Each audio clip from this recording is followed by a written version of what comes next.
ओम श्री गणेशाय नमः। सर्वमंगल मांगल्ये शिवे सर्वार्थ साधके शरण्ये त्र्यंबके गौरी नारायणी नमोस्तुते।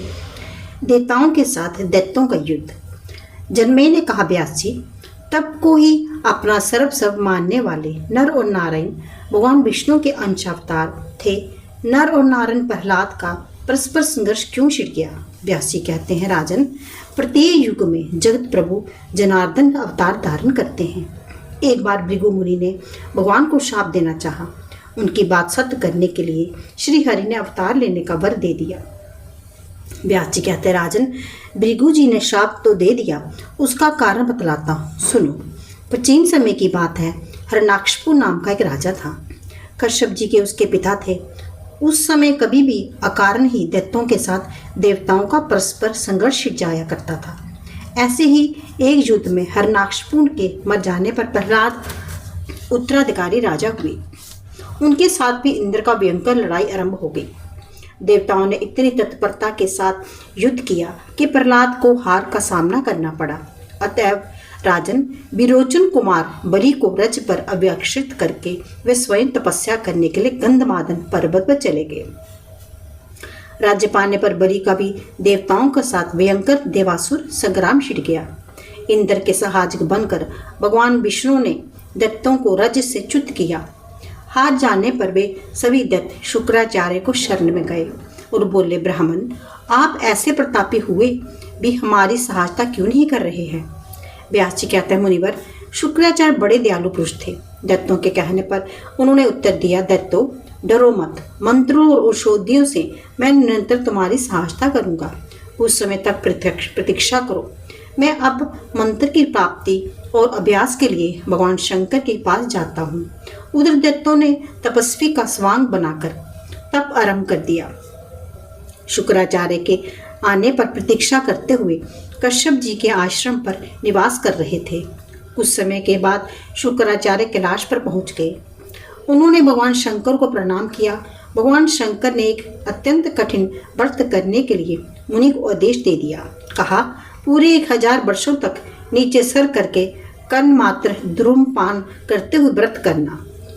व्यास जी कहते हैं, शुक्राचार्य इस श्रेष्ठ व्रत में संलग्न हो गए, केवल दोवें के आहार पर रहने लगे। उधर आयुधधारी देवताओं को आया देखकर दानव भय से घबरा उठे। उन्होंने चारों ओर से देवताओं ने घेर लिया था। वे अत्यंत डरकर महान शुक्राचार्य की माता की शरण में गए। उन्होंने महान दुखी देखकर शुक्राचार्य की माता ने अभय कर देने का वचन दिया। शुक्राचार्य की माता बोली, दानवों, डरो मत। मेरे संकट रहने पर तुम्हारे पास भय आ ही नहीं सकता। वे बोली, मैं अभी इंद्र सहित संपूर्ण देवताओं की नींद के चक्कर में फंसा देती हूँ। यूं कहकर उन्होंने निद्रा को आज्ञा दी। समस्त देवता नींद के वशीभूत होकर मुंह की भांति पड़े रहे। नींद के प्रभाव से इंद्र को शक्ति भी क्षीण हो चुकी थी। वे घबरा उठे। उन्होंने देखकर भगवान विष्णु ने कहा, देवेश्वर, तुम्हारा कल्याण हो, तुम मेरे पास आ जाओ। भगवान की छत्र छाया पाकर उनका सारा भय दूर हो गया। निद्रा भी उनके पास ना जा सकी। ये देखकर शुक्राचार्य की माता क्रोध से तमतमा उठी। उन्होंने ये वचन कहा, भगवान, मैं अपनी तपस्या के प्रभाव से विष्णु सहित तुम्हें निगल जाऊंगी। व्यास जी कहते हैं, शुक्राचार्य की माता योग विद्या का पूर्ण जानकार थी। उनकी उस शक्ति के प्रभाव से भगवान विष्णु और इंद्र की सारी शक्ति कुंठित हो गई। शुक्राचार्य की माता को मारने के लिए भगवान ने चक्र उठा लिया। भगवान विष्णु को भृगु का शाप। व्यास जी कहते हैं, उस दारुण हत्या को देखकर महाबाग भृगु क्रोध से आग बबूला हो उठे। भृगु बोले, विष्णु, तुम्हें सर्वोत्तम बुद्धि स्वरूप है। तुम्हारे लिए अब और क्या करूं? शाप दे रहा हूं। तुमने इंद्र की भलाई के लिए मुझे स्त्री से वंचित कर दिया। अतः विष्णु, मेरे शाप के प्रभाव से मृत्यु लोक में तुम्हारे बहुत से अवतार होंगे और तुम्हें लीला से गर्भ में रहना पड़ेगा। व्यास जी कहते हैं, अब उस शाप के अनुसार ही धरातल पर भगवान पधार रहे हैं। धर्म का ह्रास होने पर जगत कल्याण करने के लिए भगवान को बारंबार अवतार हुआ करता है। वे मानव रूप में प्रकट होते हैं। व्यास जी कहते हैं, मुनिवर, भृगु बड़े कार्यकुशल थे।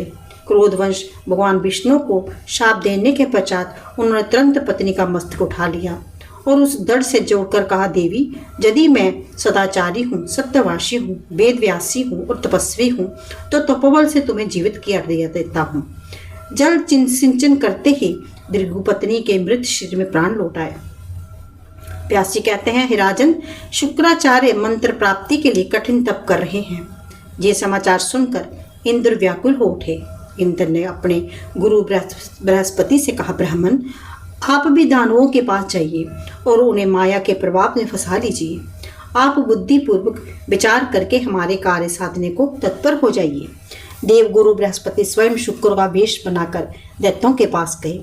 वहां जाकर बड़ी श्रद्धा दिखाते हुए उन्होंने दानवों को बुलाया। सभी असुर सामने आए और देखा हमारे गुरु शुक्राचार्य जी आ गए हैं। बृहस्पति को ही शुक्राचार्य मानकर वे अत्यंत आनंद से भर गए। उन सबको विदित ना हो सका कि ये बृहस्पति की माया है जो गुरुदेव के रूप में प्रकट है। व्यास जी बोले, राजन, महात्म बृहस्पति मायाविक शुक्राचार्य बन गए। सर्वप्रथम उन्होंने ऐसा प्रयत्न किया कि दैत्यों की ये निश्चित धारणा हो गई कि यही हमारे गुरुदेव शुक्राचार्य हैं। मंत्र सिद्ध करके शुक्राचार्य ने आकर देखा, दानवों के निकट बृहस्पति जी विराजमान हैं। उन्होंने माया से अपना सुंदर वेश बना लिया है था। वे जग निंदा परक विविध वचन कर रहे थे। व्यास जी कहते हैं, शुक्राचार्य ने दैत्यों से कहा, दैत्यों, मेरा वेश धारण करने वाला इन बृहस्पति के बुलावे में तुम क्यों पड़ रहे हो? मैं शुक्राचार्य हूँ, ये तो बृहस्पति है। शुक्राचार्य की ये बात सुनकर दैत्यों ने उन पर तथा बृहस्पति पर दृष्टि डाली। दोनों एक समान प्रतीत हुए। बृहस्पति ने, जो शुक्राचार्य के वेश में उपस्थित थे, ये वचन कहा कि ये बृहस्पति तुम्हें ठग रहा है। ठगने के लिए ही इन्होंने मेरी आकृति बना ली है। शुक्राचार्य के वेश में उपस्थित बृहस्पति की बात सुनकर उन दैत्यों के मन में पूर्ण विश्वास हो गया। निश्चय कर लिया, यही गुरुदेव शुक्राचार्य हैं। जो वास्तविक शुक्राचार्य थे, उन्होंने दानवों को बहुत समझाया बुझाया, किंतु विपरीत काल के प्रभाव से बृहस्पति की माया से इतने विवश थे कि कुछ भी ना समझ सके। अतः अत्यंत कुपित होकर उन्होंने दैत्यों को शाप दे दिया, तुम लोग समझने पर भी मेरी बात को तिरस्कार कर रहे हो, तुम्हारी हार अवश्य भावी है। व्यास जी कहते हैं, इस प्रकार कहकर अत्यंत कुपित हो शुक्राचार्य तुरंत वहां से चल पड़े। अब बृहस्पति कुछ समय तक तो सावधान होकर वहां रहे। तत्पश्चात शुक्राचार्य ने दैत्यों को शाप दे दिया। ये जानकर वे शीघ्र ही चले गए। इस प्रकार विचार कर इधर सभी दानव एक साथ पुनः शुक्राचार्य के पास गए। उस समय दानवों का सर्वांग का भय से कांप रहा था। मुनि के चरणों में मस्तक झुकाकर वे चुपचाप खड़े हो गए। शुक्राचार्य की आंखें क्रोध से लाल हो उठी।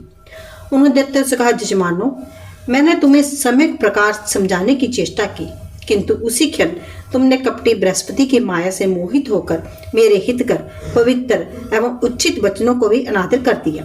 व्यास जी कहते हैं, इस प्रकार शुक्राचार्य की संदेह युक्त वचन बोल रहे थे। इतने में प्रहलाद ने उनके दोनों पैर पकड़कर प्रार्थना आरंभ कर दी। व्यास जी कहते हैं, शुक्राचार्य ज्ञान दृष्टि से सब कुछ समझ प्रसन्न हो गए। उन्होंने दैत्यों से कहा, दानवों, तुम मेरे जजमान हो गए हो। तुमने तो डरना चाहिए और ना पाताल में जाना चाहिए। अपने सत्य मंत्रों के प्रभाव से मैं तुम्हारी रक्षा कर लूंगा।